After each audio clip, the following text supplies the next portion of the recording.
मोकामा को हमें किसी भी तरह से आज़ाद कराना। फिर उसको चुनाव हराने के लिए तैयार हैं, हम उसको चुनाव हराएंगे, मोकामा को हम आज़ाद कराएंगे। एक ही परिवार के लोग बार बार, ये हम मोकामा के लोगों की गलती है। आप देख रहे हैं बिहार इन शॉर्ट्स, मैं हूं आपके साथ रोहित। आपको बता दें कि बिहार में 2 सीटों पर उपचुनाव होने वाला है, एक मोकामा में और दूसरा गोपालगंज में। ऐसे में जो मोकामा का सीट है वो हॉटस्पॉट बना हुआ है। आपको बता दें कि 17 सालों से यहाँ पर जो अनंत सिंह है, अनंत सिंह यहाँ का विधायक रह चुके हैं, अनंत सिंह यहाँ पर रहे हैं और उनके विपक्ष में 2 बार ललन सिंह यहाँ से चुनाव लड़े भी हैं। मेरे साथ बात करने के लिए ललन सिंह है, 2 बार आप विपक्ष में चुनाव लड़े भी हैं जी। इस बार आपकी क्या तैयारी है? जी, अब इस बार मैंने हम तो भाजपा से अगर जो हमें यहाँ टिकट दिया जाता है तो हम एक बार प्रयास करेंगे, उसको हराने का प्रयास करेंगे, मोकामा को आज़ाद कराने का प्रयास करेंगे। अन्यथा अगर जो किसी दूसरे को टिकट दिया जाता है, जो उसको हराने के, अगर जो भाजपा में कोई दूसरा नेता वैसा या कार्यकर्ता है जो उसको हराने में मादा रखता है, अगर जो वो आएगा तो उसको हम लोग मदद करके मोकामा को हमें किसी भी तरह से आज़ाद कराना है। एक परिवार के चंगुल, हाँ, मोकामा को एक परिवार के चंगुल से आज़ाद कराना है। अच्छा, 2 साल से आप उनके विपक्ष में लड़े हैं, क्या कुछ कमी रह जाती है? कमी रह जाती है, जैसे पार्टी है, गठबंधन है, सब चीज़ का ना है। आप बिहार में 72 गो पार्टी, किसी भी दल से आप माने किसी दल को टक्कर तो नहीं दे सकते हैं। आज तक हम मान लिए लोजपा से चुनाव लड़ रहे थे, लोजपा उस समय लोजपा का गठन ही हुआ था और लोजपा का सिंबल भी उस समय परमानेंट फिक्स नहीं हुआ था, मंगला छाप।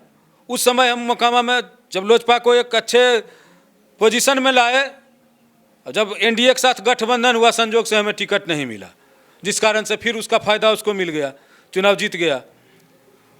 और उसके बाद फिर ऐसा हो गया कि उसको भी सिंबल नहीं मिला, हमको भी नहीं मिला, उसको निर्दलीय से मिला। और लालू प्रसाद यादव 1 सीट मोकामा गवा करके पूरे बिहार में जातीय गठबंधन का गोल बंद करके मोकामा सीट लूज करके उन्होंने अपना रोटी सेंकने का काम किया।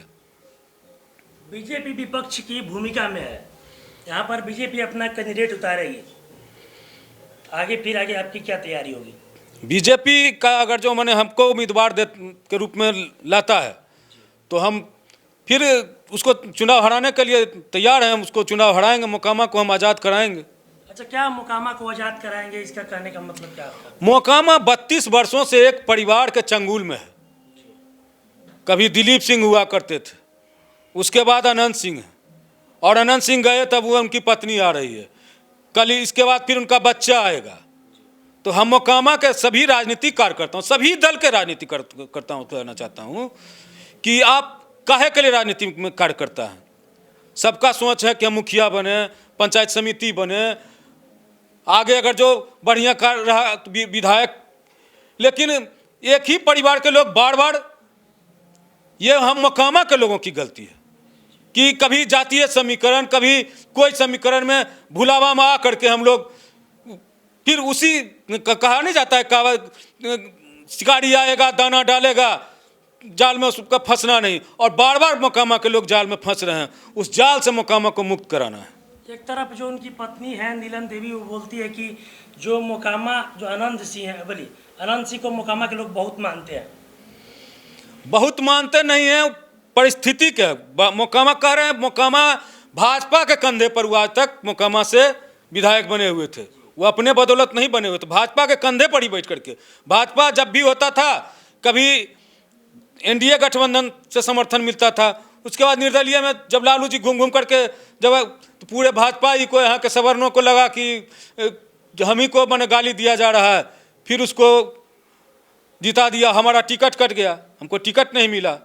हम लोग मैंने इधर कभी हम खड़ा हो गए, हम कन्हैया, नीरज, मोकामा 3-4 भाग में बढ़ जाते थे। अगर जो डायरेक्ट आमने सामने का फाइट होगा तो मोकामा को हम उससे मुक्त करा के रहेंगे।